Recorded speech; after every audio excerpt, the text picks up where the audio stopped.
my name is Francine Crawford. Welcome to my podcast, Autumn is Here. Do you know how much information a pharmacist has? Have you ever spoken to one? They are a wealth of medical information, and you have easy access to them.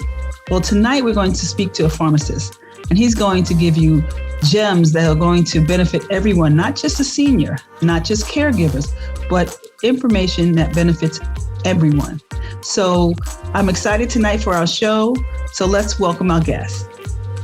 Hi, everyone. Welcome to Autumn is Here, my podcast. I'm Francine Crawford. I'm here today with my guest, Al Salmon, who is the owner and supervising pharmacist of the Hudson Square Pharmacy. Welcome today. How are you? Hi, Francine. Hi. Thanks for having me. I'm doing great. Thank you so much for being here. We really appreciate you being here on our show. I'm grateful that you said yes, because people are asking me about different kind of concerns about seniors taking medication and things like that. So I was wondering, if we could talk a little bit about that. But first, how long have you been a pharmacist?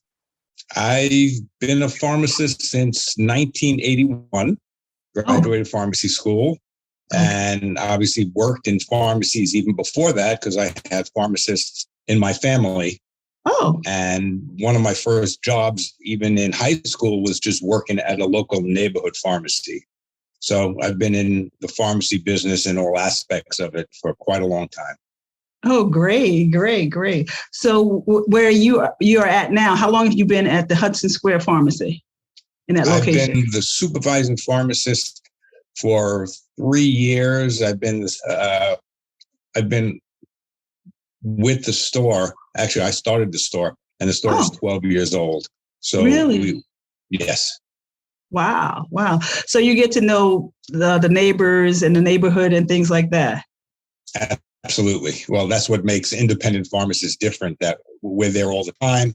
We get to know our customers on a first name basis, as we've met for quite a while. Exactly. That's great, because sometimes, it's better to know them. You get used to what they're coming in for and things like that. So can you tell us what the actual role? I know we see pharmacists all the time, but what is your actual role as a pharmacist?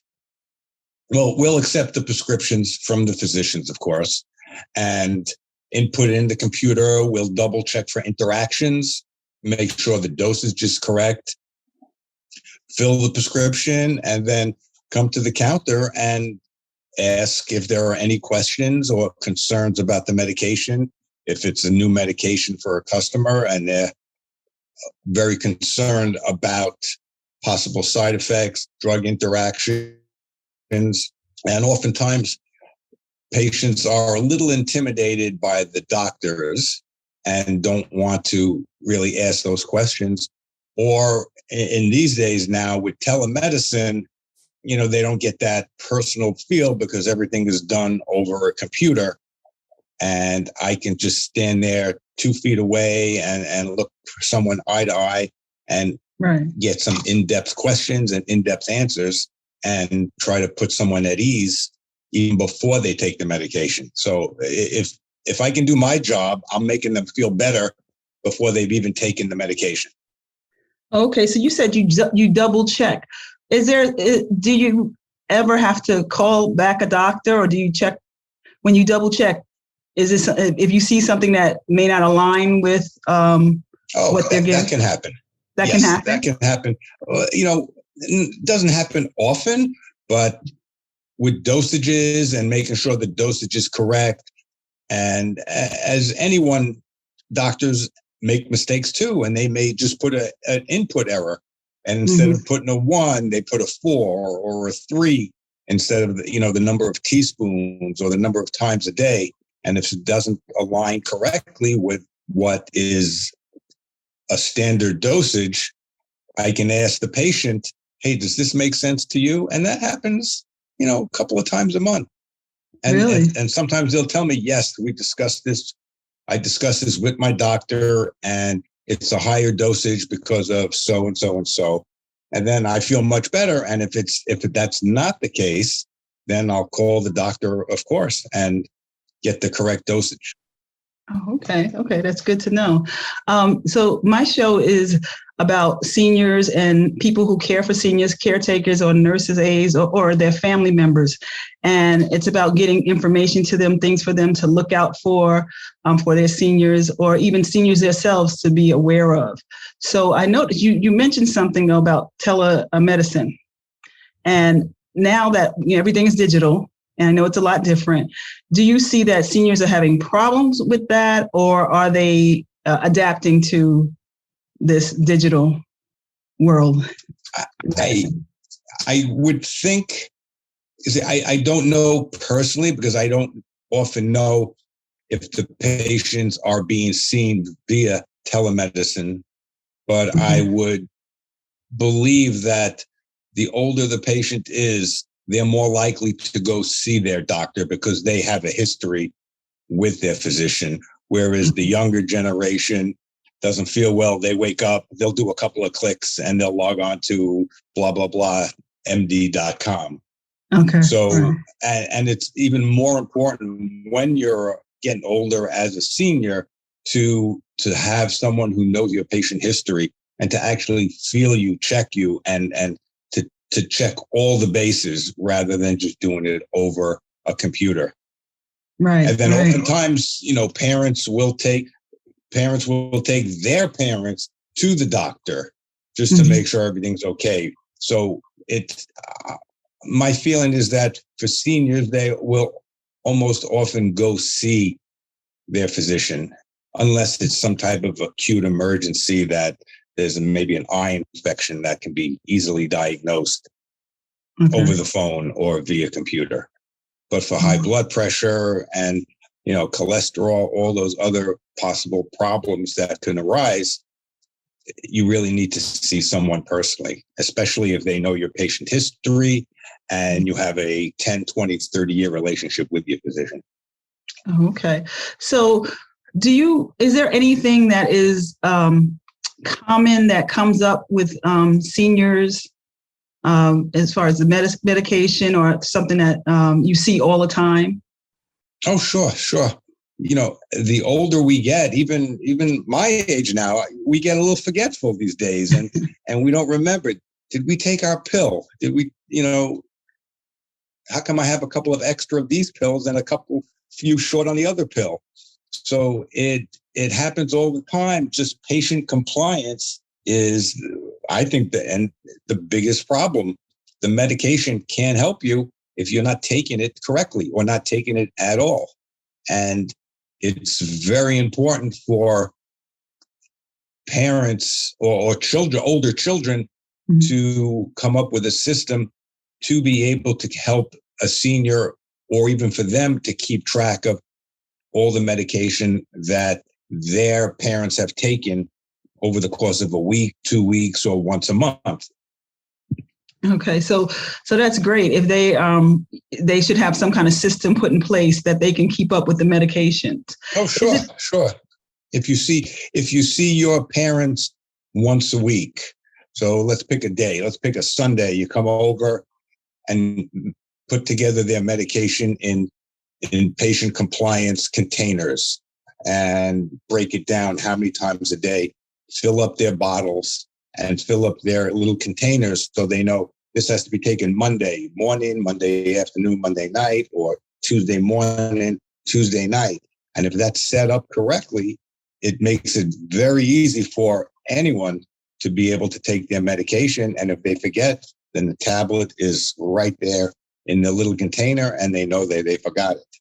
And then when the child comes back to their parents' house at the end of the week, they can double check to make sure everything is taken correctly.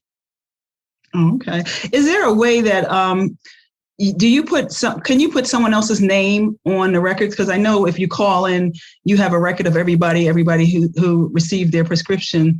But if they're a senior, is there a way that you can put a second name so maybe they're not able to get their medicine or even speak or whatever, the daughter or son or whatever can come in? They often do that. They call me and they say, hi, I'm so-and-so's, child, and they have some concerns about their medication, or even just why do you think this is being prescribed when they can't get in touch with the doctor, or they just want a second perspective, or even just to find out how much is this going to cost? Because oftentimes seniors have, limited funds, and the children want to help out or take care of it, because even with Medicare, some of these medications can be quite expensive. Mm-hmm. Okay, so that's great to know that they can actually just call in and ask a question. So it's good to do that and try to keep track of their parents' medication. I have the patient's aides come in all the time. They'll come in with the client. Oftentimes they'll come in and leave the client home and do some shopping and come in for a prescription. And, actually something happened today. We had a patient aide come in, and the prescription, they came in for a topical prescription and an oral prescription. And I knew the oral prescription wouldn't work because the tablets were very, very big. And I knew this patient is in her 90s, has trouble swallowing, and wasn't going to be able to take it. So I had that discussion with the aide, and then they said that they would contact the children of this client and relay what I had said to them, and then come up with an alternative with the doctor. Okay, so you just you're able to suggest things that you think that will align with them. All the time. All the time. Oh, okay. Well, I try. Let's put it this way. There's always that opportunity, because when you know someone, you know some alternatives. I had a case a couple of months ago where the patient had a lot of muscle pain, backache, and it was L4-5. I'm not particularly, I don't remember for sure, but they had some other issues that precluded them from taking NSAIDs, which are Advil, Motrin, or prescription anti-inflammatories. So I had recommended to them, how about a topical NSAID, like Voltaren gel, which is new as far as being over the counter. And they were very appreciative. I told them, double check with your physician just to make sure that everyone on the team is on the same page. And the doctor said, great idea, let's try it. And they were very happy. Oh, okay. Okay. Doctors are not offended by that, are they? No, they shouldn't be. They shouldn't be. They shouldn't be. We're all here to help. So right. Exactly. Yeah. Exactly. And I think doctors these days are very appreciative of input. The older time doctors could have been prima donnas back in the old days, but things have changed so much that there's so much input from so many different places. If it's done in a correct manner, I don't see why they would be offended. Right. Oh, okay. Okay. Well, is there anything that that you could think of that is something that you could say to a caretaker or someone who's taking care of their parents with regard to medicines or anything like that? Anything that you see often that maybe you can say, give some advice to? I would say a couple of things. First, everything needs to be documented. There should be multiple lists of all the medications, all the times that they take, all the doctors' names that prescribe it. You can put it on an index card. We have my business cards on the back of them have a little spaces for 5 medications and how many times you take it, so people can easily remember what they're supposed to be taking. So if there's more than what fits on the business card, just get an index card, make several of them, give them to everyone that is concerned with the patient, the sister, the brother, the aides. And as long as everyone knows what medication needs to be taken, how many times a day, it'll make things easier if there is a problem, or God forbid, they have to go to the hospital. And the first question they'll often ask is, well, what medication is the patient on? And no one's going to bring all their bottles to the hospital, but as long as you have that little card, in your wallet, in your purse, it'll make it a lot easier. So let me ask you a question. I had a friend that her mom was in Puerto Rico, and she did not know her medicine. She didn't know anything about it, and she had to find a list of medicine. And how she did it was she had a receipt, and that's how she knew the medicines. And she was lost because she didn't know what to do. So how would you handle that if your parent or something was traveling, they were in another country? Sure, what should they prepare for? How should they prepare? Well, getting back to that list that we were discussing earlier about all the names of the medications, how many times you take it, and so on and so forth, what that list should also contain is the brand name of the medication. Let's just take an easy one called Lipitor, which is for cholesterol. In addition to saying Lipitor, 20 milligrams once daily, there should also be the chemical name listed, which would be, in this case, atorvastatin. Because if you go to another country, certainly not Puerto Rico, because that's part of the United States, but if you go to Europe, Australia, anywhere else in the world, they may have a version of atorvastatin, but it may not be called Lipitor. And if they went into a local pharmacy or a doctor in another country and asked for Lipitor, they may not know what they're talking about. But if they say, well, I'm taking a cholesterol medication named atorvastatin, that would be easier. And then they'll much easier to find a comparable version of that medication if they need a day, 3 days, a week supply until they get home to the United States. So it's always important to have both the brand name and the chemical name listed just for such an emergency like that. Okay, well, that's great. That's great to know that. Wow. Okay. Do people have the medical alert bracelets and things like that? Do you see people do you know of anything like, is that helpful, or do people still do that, or is just everything is digital now? So yeah, it's pretty much everything's digital. I don't often get a call for that anymore. Oh, okay. I think that was way back before you had everything on your phone. On your phone, right? And it's important just to keep everything on your phone too. Mm-hmm. Keep a list, because my aunt is 94 years old. She uses her cell phone all the time. She texts all her grandkids and great grandchildren, and she knows how to put all her information on the phone if there was ever an emergency in a way that we could retrieve it. Oh, that's great. So, are there any programs that you know about? Because, like you said, some medications, even on Medicare, is costly. So, are there any programs that are, or maybe any new things or anything that people don't know about that are coming out, or they don't know that it subsidizes their costs, anything like that? Well, the problem with that is with Medicare, you can't subsidize your copays with coupons that are often given out to the patient by the manufacturer of newer medications, because the manufacturers know either the insurance companies won't pay for it or will make it a very high copay, and they'll have coupons from the manufacturer to help augment the price of the copay. But if you have Medicare, by law, the pharmacists are not allowed to apply those coupons. Oh, okay. So you're kind of stuck.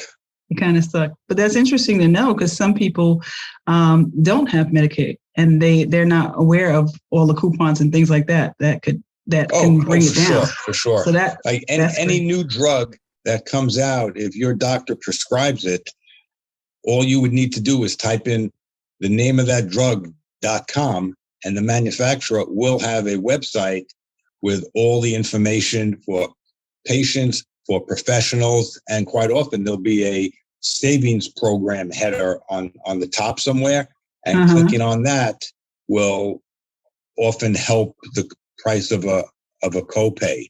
If me and you had a new drug that our insurance has a $200 copay, and a lot of times they'll bring it down to $50, $20, sometimes zero. And it can't hurt to ask. Right. Ask. That's important. Right. If you're not sure, just ask. The worst case we can say is, sorry, we don't have a coupon, or it's not applicable in your case, but any good pharmacist and any independent store will do their best to try to help the patient. Okay. So you're saying that they can go online to the manufacturer, or they can come into the pharmacy and ask the pharmacy if there's any coupon for this particular medication? Correct. Okay, that's good to know. See, that's some people just don't know that. So that's great. That's great. Well, is there, in your experience, because you've been around in that community for a long time, in your experience, is it, right now after COVID, what is happening is the pharmacy and like the people that are working in mom and pop pharmacies or neighborhood pharmacies, what about the competition and of the big chains and things like that? Like what's happening now? Because I know that, especially in the area that we are working, the stores are not having as much traffic and things are happening, and there you have the chains that are still open and with the competition. So can you speak to that a little bit? Oh, sure. I mean, the stores, the pharmacies that are in residential neighborhoods are still doing good business, or in often cases they're thriving because people working from home are back home, right, and they can just walk down the block to their neighborhood pharmacies.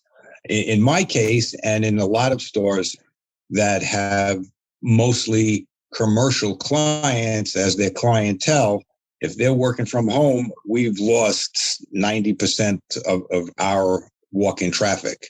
So it becomes a challenge to stay afloat. Hopefully, in our case, our landlord has helped us, and even the neighborhood has become a lot more aware of shopping local. So for the residential people in my neighborhood in Lower Manhattan, they're trying their best to help us because they know we provide an essential service. So we're getting through it now. So hopefully the worst is done and there is a light at the end of the tunnel. Okay. Well, hang in there. And is there anything else that you would like to add? Yeah, as far as, change versus independence, you'll always see there are chain stores everywhere with CVS, Walgreens, and Duane Reade, but you'll almost always see an independent pharmacy a block or two away. And a good independent pharmacy will always be able to compete with the chain stores because we will be able to provide a level of service that chain stores just can't match because they don't have the same pharmacist there all the time. The staff is different. The owners of the independent stores will usually always be on the premises and they keep their staff sharp, in line, and on top of everything. And it's impossible for a chain to do that on a consistent basis. Okay. Well, that's great. So, well, I just want to thank you so much for coming on and giving us so much information. I'm sure it's helpful to our audience. There'll be someone that can use this. We're just trying to be able to give people information so they can be proactive in care for seniors, some people to prepare for becoming a senior and just being aware of certain things for them to do. And, just get the family more involved in senior care. So I thank you so much. It's a pleasure to do this. And if anyone ever has any questions, they can contact you and I'll see you all the time. And I'm glad to give you my input to give it back to your followers. Oh, absolutely. Thank you so much. Well, thank you again. And we appreciate you here. And I'm just so glad that I was able to contact you and you were able to come in because this is really, really very helpful. Very helpful. Thanks, Francine. Okay. All right. Good night. Okay. Good night. Wow. That was a great interview. So much information. Thank you, Al Salmon. He's a pharmacist that just dropped so many gems today. you have to, listen to it again. If you missed something, just listen to it again. Did you know that you had to, or it's better if you would have your generic name or your chemical name for your medicine if you're traveling? It's easier for you to find that medicine. Did you know that you can just call different manufacturers of any new medicine and there's discounts? And if you don't call or Google them, you can actually ask a pharmacist and he will have discounts, or he will know what discounts are for those medicines. So these are great information. And also get your systems together. Get your family involved. Let your family know what's going on with your medicines and things like that. And just check your parents and check their medicine, check the dates, check that they don't have an overabundance of the same kind of medicine and things like that. And know that you can call a pharmacist just to ask him about the medicine. So thank you again for tuning in this evening. Until next Sunday, autumn is here. It's not far off. Autumn is here. Thank you very much. Good night.